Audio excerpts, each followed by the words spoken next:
It was a quiet Thursday afternoon in late September, the kind where the sun hovers low in the sky and paints everything with a golden glow. The maple trees lining my street in Asheville, North Carolina, had just started changing their colors, their leaves fluttering down in little bursts of red and orange with every breeze. I had been sitting by my kitchen window, sipping a mug of chamomile tea and making a mental list of all the little chores I still had to do before the weekend. I wasn't expecting anything out of the ordinary that day. But as I've learned in life, the most unforgettable moments often begin with ordinary ones. I was halfway through folding laundry when my phone buzzed on the counter. A text message popped up from an unknown number. It read simply, "Are you home?" I frowned at the screen, wondering if it was a wrong number, but before I could type a reply, a knock echoed from my front door. Something in me hesitated. I wasn't expecting any deliveries or visitors. I padded across the hardwood floor, my curiosity prickling. As I pulled open the door, the last thing I expected was to see a familiar, smiling face standing on my porch. "Surprise," he said, his voice carrying that same warmth I remembered from years ago. I froze for a moment, my brain struggling to catch up with my eyes. "Ethan." I finally breathed, my voice trembling. Ethan Miller, my childhood best friend, the one who had been like a brother to me growing up, the one I hadn't seen in nearly 8 years. He had moved away after high school to join the military, and although we'd exchanged the occasional email or holiday greeting, life had taken us down different paths. And now, here he was, standing in front of me in jeans and a worn leather jacket, holding a small paper bag in one hand. Before I knew it, I had thrown my arms around him.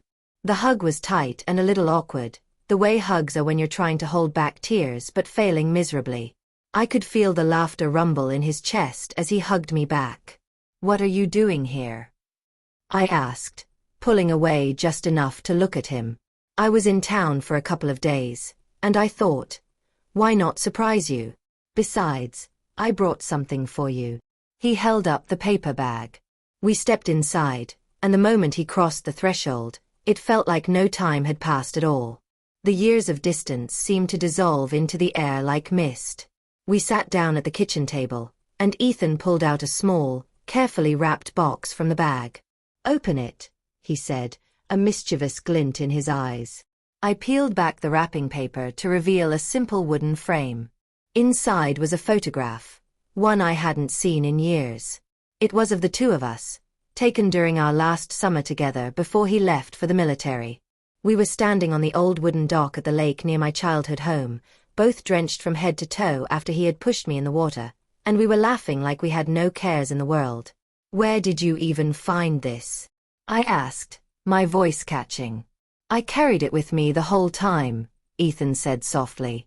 "Through every base, every deployment. Reminded me of home. And of you." I couldn't stop the tears this time. We sat there for a long moment, just smiling at each other in that bittersweet way that says we've both been through a lot, but we're still here. The afternoon melted into evening as we talked. We caught up on everything: his travels, my job at the local library, the friends we'd lost touch with, and the memories we still held close. Every story sparked another, and we found ourselves laughing until our sides ached. It felt like we were 20 again, with all the time in the world ahead of us. When the sun dipped below the horizon, I decided to make dinner. Ethan offered to help, but I waved him off. "You're my guest. You sit and relax." Still, he followed me into the kitchen, chopping vegetables while I stirred a pot of homemade chili. It was just like old times, working side by side, music playing softly in the background. At one point he paused, knife in hand, and said, "You know, I almost didn't come. I thought maybe it would be weird after so long." I looked at him, feeling the weight of his words. "Ethan, you showing up here. It's the best gift I've gotten in years. Honestly." After dinner, we stepped out onto the porch with mugs of hot cider. The night air was crisp, carrying the scent of pine and distant wood smoke. Above us, the stars shone with a clarity you only get in the mountains. Ethan leaned against the railing, gazing up at them. "I used to do this every night when I was deployed," he said quietly. "Look up at the stars and think about home. I'd wonder what you were doing at that exact moment. I felt my heart tighten. I wish I'd known. I would have been looking up too. We fell into a comfortable silence, letting the sounds of the night surround us. The hours slipped away faster than I wanted. Before I knew it, it was close to midnight, and Ethan had to leave. He promised he'd visit again soon, but I could see the uncertainty in his eyes, the kind of uncertainty that comes from a life that's constantly moving. When I hugged him goodbye, I held on a little longer, memorizing the moment. "Take care of yourself," I said. "You too," he replied. "And keep that picture somewhere you'll see it every day. Just so you don't forget." As I closed the door and stood in the quiet of my living room, I glanced at the framed photograph still sitting on the kitchen table. My heart felt full in a way it hadn't in years.